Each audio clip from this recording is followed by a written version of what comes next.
사도행전 18장으로 들어갔습니다. 사도행전 18장 1절로 11절 한 절씩 교독하겠습니다. 그 후에 바울이 아덴을 떠나 고린도에 이르러 아굴라라 하는 본도에서 난 유대인 한 사람을 만나니 글라우디오가 모든 유대인을 명하여 로마에서 떠나라 한 고로 그가 그 안에 브리스길라와 함께 이달리아로부터 새로 온지라. 바울이 그들에게 가매 생업이 같으므로 함께 살며 일을 하니 그 생업은 천막을 만드는 것이더라. 안식일마다 바울이 회당에서 강론하고 유대인과 헬라인을 권면하니라. 실라와 디모데가 마게도냐로부터 내려오매 바울이 하나님의 말씀에 붙잡혀 유대인들에게 예수는 그리스도라 밝히 증언하니 그들이 대적하여 비방하거늘 바울이 옷을 털면서 이르되 너희 피가 너희 머리로 돌아갈 것이요 나는 깨끗하니라. 이후에는 이방인에게로 가리라 하고 거기서 옮겨 하나님을 경외하는 디도 유스도라 하는 사람의 집에 들어가니 그 집은 회당 옆이라. 또 회당장 그리스보가 온 집안과 더불어 주를 믿으며 수많은 고린도 사람도 듣고 믿어 세례를 받더라. 밤에 주께서 환상 가운데 바울에게 말씀하시되 두려워하지 말며 침묵하지 말고 말하라. 내가 너와 함께 있음에 어떤 사람도 너를 대적하여 해롭게 할 자가 없을 것이니 이는 이 성 중에 내 백성이 많음이라 하시더라. 같이 읽겠습니다. 1년 6개월을 머물며 그들 가운데서 하나님의 말씀을 가르치니라. 아멘. 오늘 설교 제목은 내가 너와 함께 있음에 하고 원이라고 제목을 붙였습니다. 오늘 본문은 이제 아테네죠. 아테네를 떠나서 고린도에서 새로운 사역을 시작한 바울의 모습을 그리고 있습니다. 고린도는 아테네에서 서남쪽, 서쪽에 더 가까운데 서남쪽으로 한 82, 3km 떨어진 곳에 위치한 곳이에요. 그 당시에 육로와 해로가 이렇게 만나는 교차 지점이었습니다. 당연히 무역이 발달했고 상업이 발달했고 물질적으로 풍요한 곳이었고 또 고린도 사람들은 사치로 대단히 유명했어요. 그런데다가 그렇게 이제 상업적으로 굉장히 유명한 곳이니까 여러 인종들이 모여있던 곳입니다. 그러니까 인종들이 모이면 어떻게 돼요? 인종들이 섬기는 우상들이 있을 거예요. 그 우상들의 신전이 또 가득했어요. 그런데다가 그 아프로디테라고 하는 여신이 있는데 이 여신을 섬기는 건 어떻게 여신이 굉장히 큰 신전이 있었어요. 그래서 이 신전에는 1000명 정도의 여사제가 있는데 이 1000명 정도의 여사제가 제사를 어떻게 드리냐면 성행위를 통해서 드려요. 그래가지고 고린도인이 되다 그 말은 무슨 얘기냐면 성적으로 타락했다라는 말이 될 정도로 그렇게 성적으로도 아주 타락한 도시였습니다. 그런 고린도에 도착을 해서 이제 사실 아테네가 우상도 많고 타락했던 곳인데 고린도에 왔더니 그거보다 더한 거예요. 근데 이제 어쨌든 바울이 와서 브리스길라와 아굴라와 브리스길라라고 하는 같은 텐트를 치는 사업을 하는 사람이 있었는데 그 사람들을 찾아갑니다. 그리스도인이었던 것 같아요. 그리고 같이 이제 회당에 들어가서 복음을 전하고 그 다음에 그러고 있는 중에 그 마케도니아에서 실라와 그리고 또 디모데가 옵니다. 그래서 힘을 더 얻어서 더 열심히 증거를 해요. 근데 늘 그랬듯이 유대인들이 또 요번에 또 박해를 가요. 비방을 하고 막 이러니까 요번에는 다른 데로 도망을 가지 않고 옷에 먼지를 털어요. 이게 이제 히브리적인 사고방식인데 내가 너하고 연을 끊겠다. 나는 책임이 하나도 없다는 뜻이에요. 그러니까 너희들이 구원을 못 받는 건 나하고 책임이 없어. 하고 옷에 먼지를 털어버리고 회당 옆에 있던 디도 유스도라는 사람 집에 들어가서 거기가 이제 고린도 지역의 첫 교회가 됩니다. 우리가 빌립보의 첫 교회는 루디아의 집이었잖아요. 그죠? 이 고린도의 첫 교회는 디도 유스도라고 하는 사람의 집이 됩니다. 거기서 이방인 선교를 해요. 그랬는데 그렇게 유대인들이 박해를 했음에도 불구하고 유대인 중에 리더였던 그리스보라고 하는 사람이 회당장이었는데 이 사람이 온 집안 사람이 다 예수를 믿어요. 그리고 많은 고린도인들이 또 예수를 믿습니다. 이처럼 열심히 복음을 전하고 있는 중에 밤중에 이제 바울이 환상을 봅니다. 환상을 보는데 우리 보면 우리 같이 한번 읽을까요? 9절 10절까지만 같이 읽겠습니다. 시작. 밤에 주께서 환상 가운데 바울에게 말씀하시되 두려워하지 말며 침묵하지 말고 말하라. 내가 너와 함께 있음에 어떤 사람도 너를 대적하여 해롭게 할 자가 없을 것이니 이는 이 성중에 내 백성이 많으리라 하시더라 라고 얘기해요. 그런데 환상 중에 하나님께서 나타나셔서 첫 번째 했던 얘기가 뭐냐면 두려워하지 마. 두려워하지 마. 오늘 저는 이 9절과 10절에 사실 집중하기를 원하는데 특별히 9절에 집중하기를 원합니다. 그래서 이 9절과 10절을 오늘과 다음 주 두 번에 걸쳐서 설교 9절로 삼겠습니다. 함께 특별히 하나님이 함께 하신다? 이게 도대체 뭐지? 라는 것을 한번 좀 깊이 있게 알아보고 싶어요. 오늘은 사도행전에는 잘 나타나 있지 않지만 바울의 상태를 잘 기록한 그 서신서가 하나 있어요. 편지가. 그게 뭐냐면 고린도전서예요. 고린도인들에게 쓴 편지. 오늘 고린도에서 사역이잖아요. 나중에 고린도인들한테 쓴 편지가 있는데 거기에 바울의 상태를 우리가 사도행전에 적혀 있지 않은 깊은 내면을 거기서 고백을 해요. 그거를 같이 인용을 해가면서 하나님이 함께 하신다는 것에 대해서 함께 알아봅시다. 먼저 9절을 보니까 두려워하지 말라 그래요. 바울의 상태가 어떠했길래 제일 먼저 환상 중에 나타나셔서 바울아 두려워하지 말아라 라고 얘기하셨을까요? 우리 오늘 본문도 읽었지만 회당에 들어가서 또 생업을 같이 하는 아골라와 브루스길라와 함께 회당에 들어가서 복음을 증거하고 또 그들이 박해를 하긴 했지만 디도 유스도의 집에서 또 열심히 복음을 증거하고 당당하게 그래서 회당장도 예수 믿고 많은 고린도인들이 예수를 믿어요. 정말 당당하고 열심히 복음을 증거하고 있는데 도대체 뭐가 바울의 내면 상태가 어떠했길래 하나님이 나타나시자마자 두려워하지 말라라고 얘기했을까요? 이거를 문맥상으로 읽어보면 이렇게 볼 수도 있을 것 같아요. 6절에 보니까 그들이 대적하여 비방하거늘 그러니까 유대인들이 늘 그래왔듯이 사도 바울을 대적했다. 비방했다. 그래서 바울이 두려워하니까 하나님의 환상 중에 나타나서 두려워하지 말라라고 볼 수도 있겠어요. 그러나 그것은 좀 무리가 있는 해석입니다. 왜냐하면 우리가 쭉 봐왔잖아요. 유대인들은 늘 바울을 어떻게 했어요? 대적했죠. 박해했고. 더군다나 이번에는 필요 없어. 알아서 옷에 먼지를 털고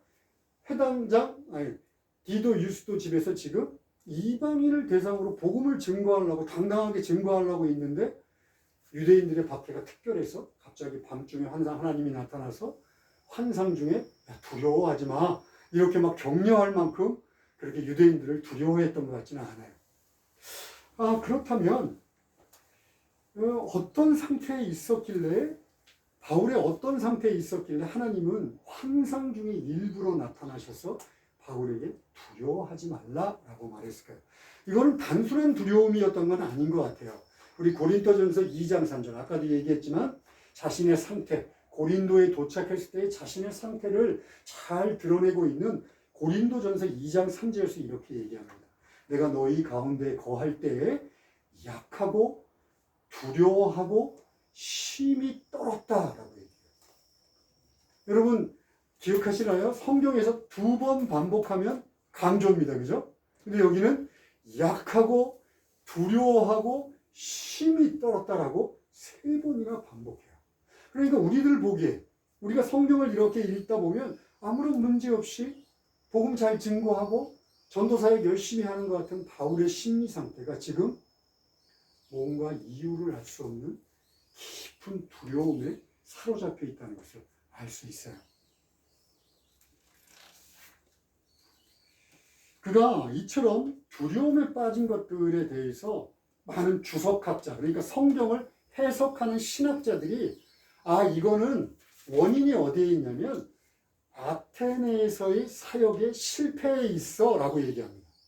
그러니까 고린도 전에가 아테네였잖아요. 그런데 아테네에서 사도 바울은 아주 심각한 실패를 경험했어라는 거예요. 근데 우리 지난주 살펴봤지만 아테네에서 사도 바울은 그렇게 실패한 것 같지 않아요. 어려움을 겪었던 것 같지 않습니다.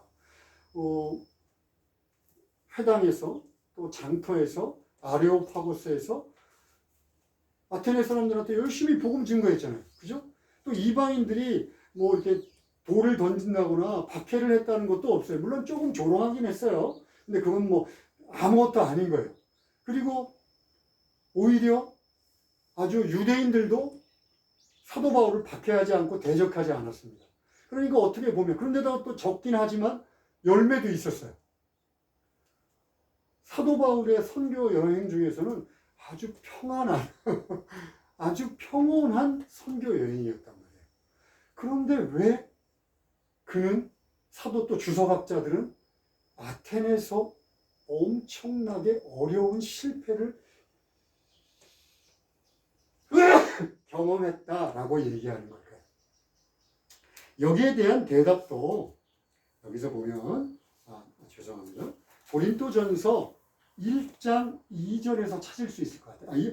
2장 1절 2절 그 밑에 있는 거에서 찾을 수 있을 것 같습니다. 형제들아, 내가 너희에게 나아가 하나님의 증거를 전할 때 말과 지혜의 아름다운 것으로 아니하였나니 내가 너희 중에 예수 그리스도와 그가 십자가에 못 박히신 것 외에는 아무것도 알지 아니하기로 작정했다. 그러니까 이 좀 해석이 필요할 것 같은데, 내가 너희들에게 고린도에 가서 너희들한테 복음을 증거할 때는 이 세상의 지혜나 이 세상의 말이나 이런 걸로 안 했어. 왜냐하면 나는 그리스도와 그리스도의 십자가 외에는 이제 절대로 생각하지 않기로 굳게 결심했기 때문이야 라는 거예요. 그런데 이걸 거꾸로 뒤집으면 어떻게 될까요? 고린도에 오기 전에는 세상의 말과 세상의 지혜의 아름다움으로 복음을 증거했어 라는 얘기죠.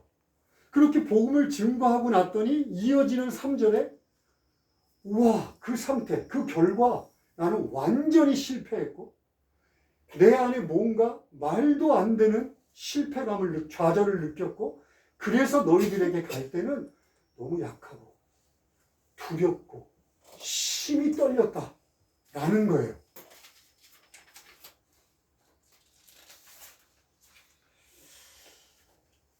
여러분, 사도 바울에게 이 세상의 지혜, 세상의 말, 이런 것들은 어떤 의미를 갖고 있었을까요? 지난주에 살펴봤지만 사도 바울은 아테네를 갔더니 우상들이 가득해요. 그리고 또 아테네, 우리가 잘 아는 바와 같이 세상의 학문과 철학이 모인 곳이에요. 그리고 아테네 사람들은 그 학문과 철학을 갖고 이 논쟁하는 걸 너무 좋아해요. 그래서 회당이나 또 장터나 아레오파고스 가서 소피아 철학자, 뭐 아리스토텔레스 철학자들, 이런 사람들과 만나서 논쟁을 했어요. 그 사람들이 좋아하는 것도 있지만 사실은요, 중요한 하나 이유가 더 있습니다. 사도 바울이 자신이 있는 거예요.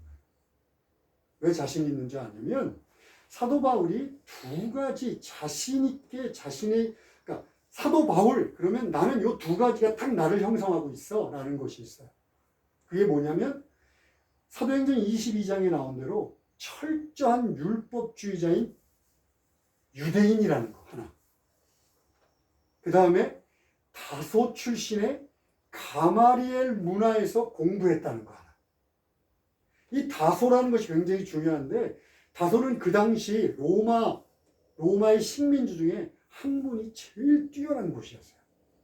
그러니까 내가 다소 출신이야 사람들이 얘기를 하면 어떻게 하는 거냐면 나 공부 좀 한 사람이야 라는 뜻이에요.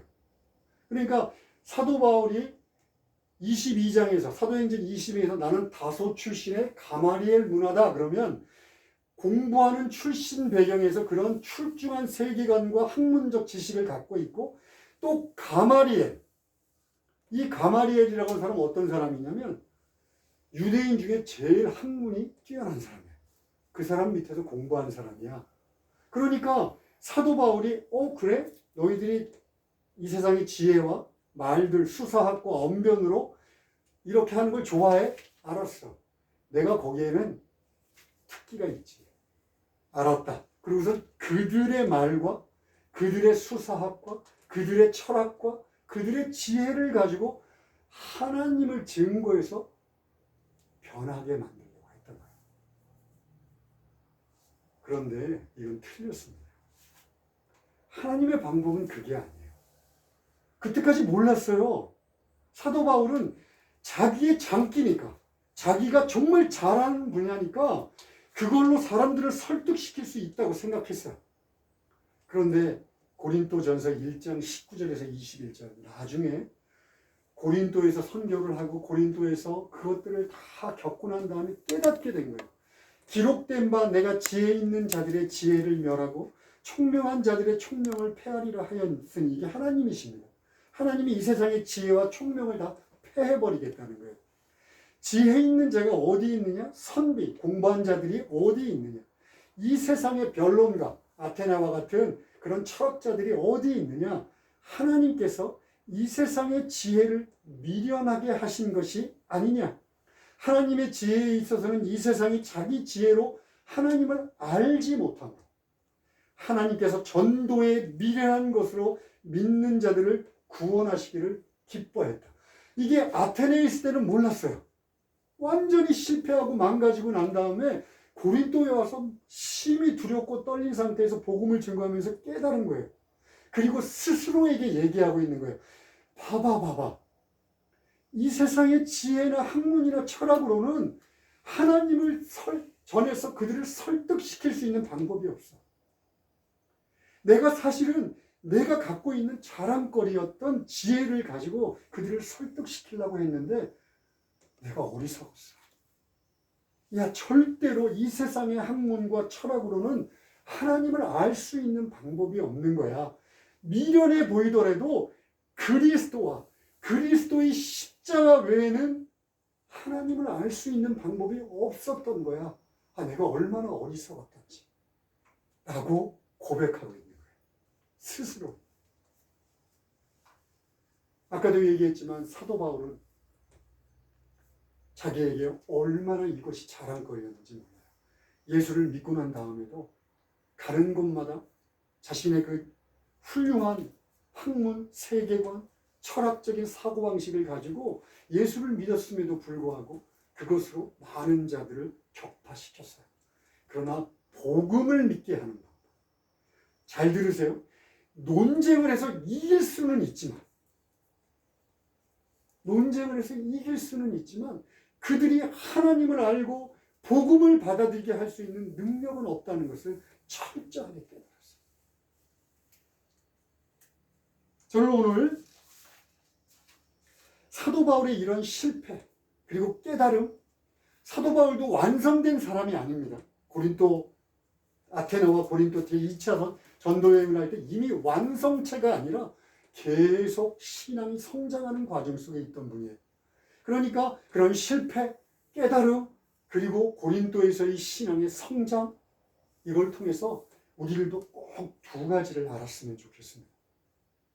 하나는 사도 바울이 지금 얘기하잖아요. 내가 이 세상의 철학이나 이 세상의 학문이나 내가 알고 있는 그 풍부한 지식을 갖고 복음을 전거해봤지만 아니야. 우리가 구원을 얻을 수 있는 유일한 방법은 뭐냐면 그리스도와 그리스도의 십자가 말고는 없어라고 지금 우리들에게 증거하고 있어요. 여러분, 우리들도 이 사도 바울이 철저하게 깨달은 이것으로부터 벗어날 수 있는 방법은 없습니다. 제가 늘 거듭거듭 얘기해서 좀 귀에 못이 박힌 분들도 있겠지만 우리는 모두 죄인이에요. 스스로 이 죄로부터 벗어나서 구원 얻을 수 있는 방법은 없습니다. 그런데 하나님의 아들이신 예수님께서 이 땅에 오셔서 우리들의 죄를 대신 지고 십자가상에서 지금으로부터 2000년 전에 죽으셨어요. 온몸의 피와 물을 다 쏟으시고 우리 죄값을 치러 주셨어요. 그걸로 끝난 게 아니라 모든 제자들과 수백 명의 제자들이 목격한 것처럼 그리스도 예수께서 3일 만에 부활하셨어요. 이것을 믿고 고백하는 것 말고, 이 복음을 믿고 고백하는 것 말고 하나님의 자녀가 되고 영원한 멸망에서 영원한 생명으로 옮겨질 수 있는 방법은 없습니다. 사도 바울이 철저하게 깨닫고 그의 서신서 모든 곳에 이것을 강조합니다. 그렇다면 우리도 다른 것을 기웃거리면 안 됩니다. 여러분, 구원을 얻을 수 있는 다른 길은 없습니다. 유튜브나 아니면 이단들의 어떤 속임수나 이 세상의 종교, 자신의 능력, 공력을 쌓아서 구원받을 수 있다는 이 세상의 종교나 이 세상의 사변이나 철학이나 이런 곳에 기웃거리지 말아야 합니다. 하나님이 우리를 구원하는 유일한 길은 그리스도 예수의 십자가의 죽음과 부활이라는 것 외에는 주시지 않았습니다. 그런데 이게요, 사람이 생각해낸 방법이면 사람이 인정을 할 수 있어요. 예를 들어서 선한 일을 해야 돼. 어느 정도 선한 일을 쌓고 공력을 쌓고 그러면 구원받을 수, 이건 사람이 생각해낸 거예요. 그러니까 이해가 됩니다. 그런데 하나님의 구원의 방법은 하나님이 정해주신 거예요. 그러니까 인간적인 입장에서는 이해가 안 돼요. 그래서 이걸 뭐라 그러면 전도에 미련한 것이라 라고. 인간이 이해할 수 없으니까 미련해 보여요. 말도 안 되잖아. 사람이 생각해냈다면 사람이 이해합니다. 그러면 하나님은요, 절대자인 하나님은 필요 없지 않나요? 인간이 다 이해하는 분이 무슨 하나님이에요. 그러니까 성경에서 계시하는 거예요. 너희들이 이해하기 어려워. 너희들을 구원받을 수 있는 유일한 길은 그리스도 예수에는 없다.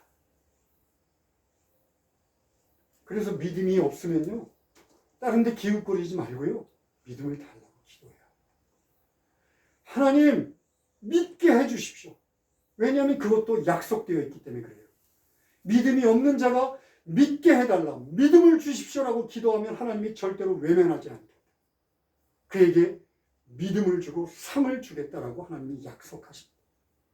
그러니까 잘 믿어지지 않아. 그러면 기도하십시오. 하나님 앞에 더 매달려요.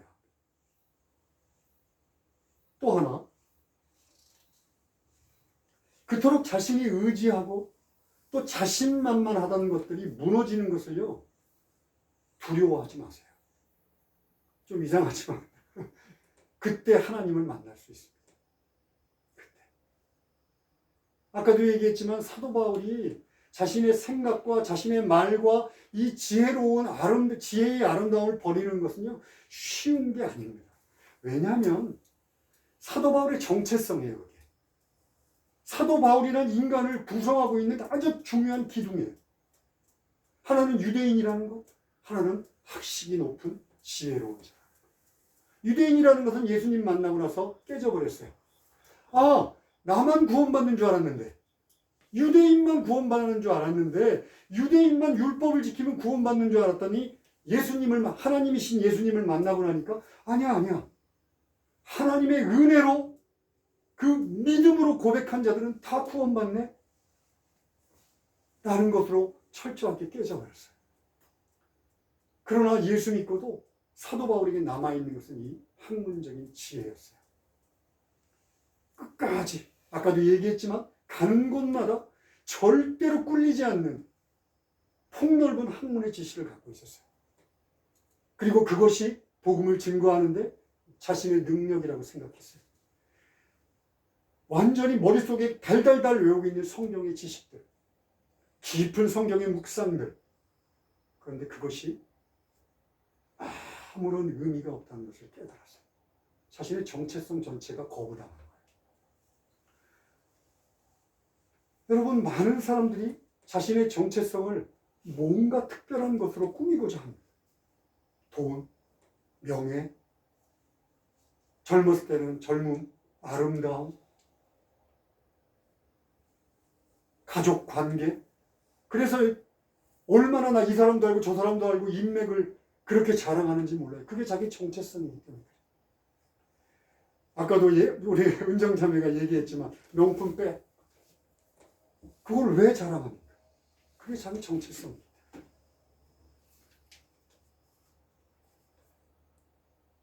그런데 그것이 무너져 버리는 거 견디기 어렵습니다.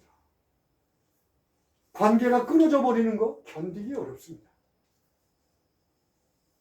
나이가 들면 더 많이 느껴요.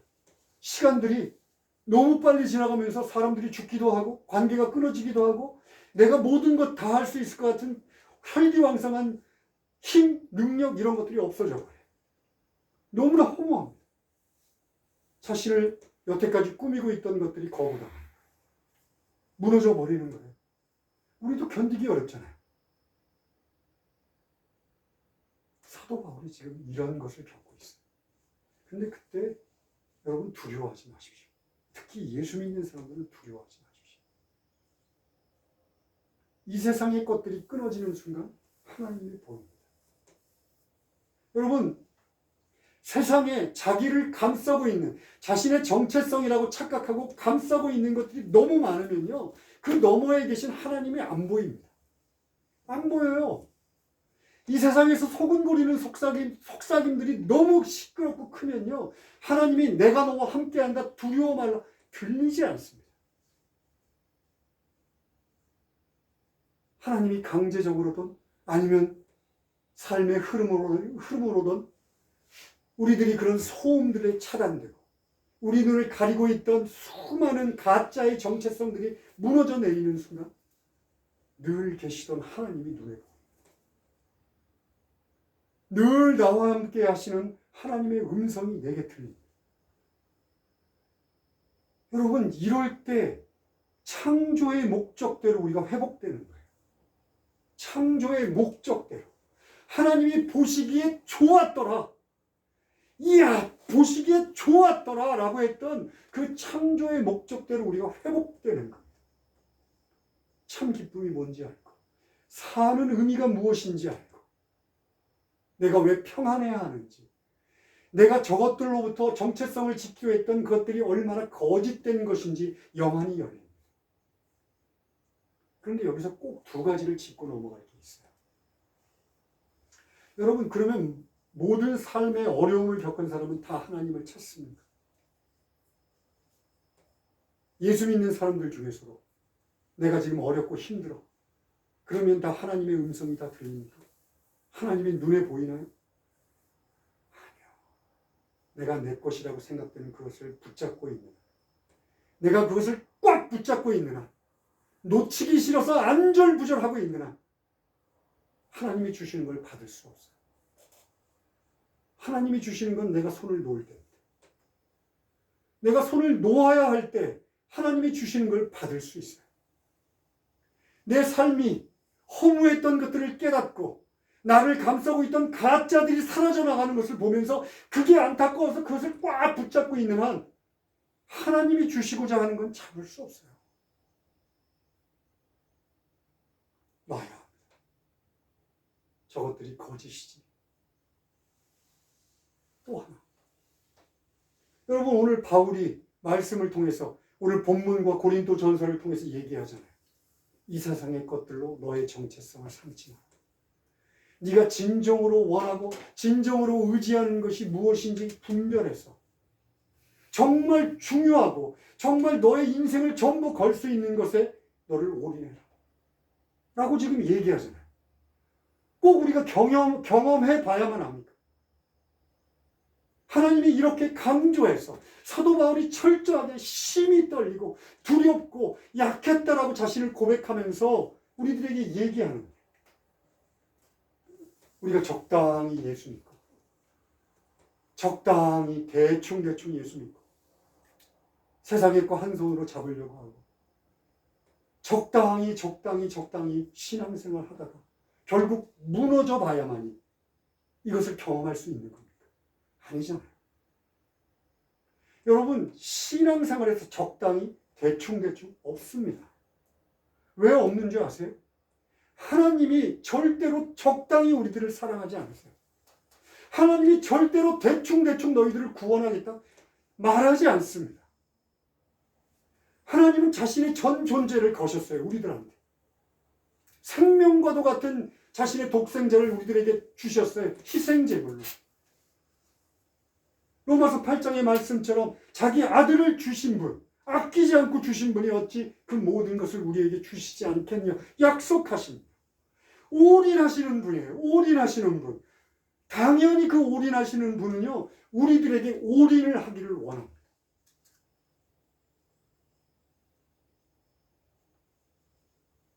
내가 예수 믿는데도 하나님을 경험하지 못하고 하나님이 어떤 존재인지 알지 못하고 하나님이 주시는 삶이 얼마나 가치 있고 기쁘고 평안한 삶인지 창조의 목적대로 회복되는 것이 얼마나 놀라운 일인지 경험하지 못한다면 내가 대충대충 살았다는 것입니다. 하나님의 문제가 있는 게 아니에요.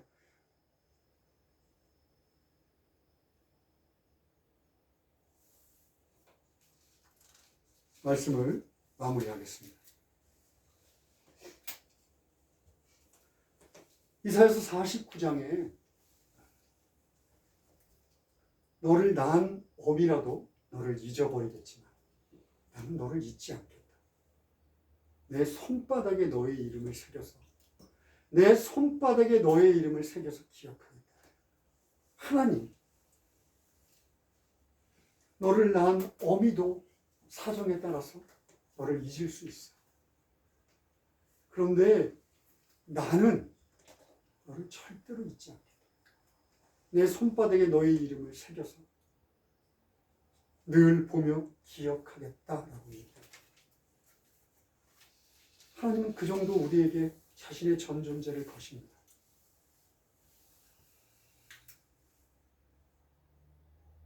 오늘 사도 바울이 의지했던 그 모든 것이 허물어지고 그렇게 주님을 바라보며 두렵고 떨리는 중에도 하나님을 찾고자 열심을 낼 때 하나님이 환상 중에 나타나셔서 두려워하지마. 내가 너와 함께하리라. 두려워하지마. 내가 너와 함께하리라. 여러분, 이걸로 끝입니다. 하나님이 함께 하시면 이 세상은 끝납니다. 여러분들에게 부디 성령께서 하시는 말씀이 마음의 근원을 흔들어서 하나님이 함께 하시면 내가 변한다. 하나님이 함께 하시면 내가 능히 이긴다. 하나님이 함께 하시면 내가 이 모든 어려움으로부터 자유롭게 될 것이다. 고백하는 인생이 되기를 원합니다. 기도하시겠습니다. 하나님 아버지 감사합니다. 하나님, 우리와 함께 해주십시오. 아니, 저와 함께 해주십시오. 하나님께서 나의 이름을 손바닥에 새기셨고 기억하고 계시오니 주여, 내가 나의 삶을, 나의 운명을, 나의 인생을 주님 앞에 겁니다. 주여, 나를 받으시고 당신의 모든 것을 부어 주시옵소서. 예수님의 이름으로 기도합니다. 아멘.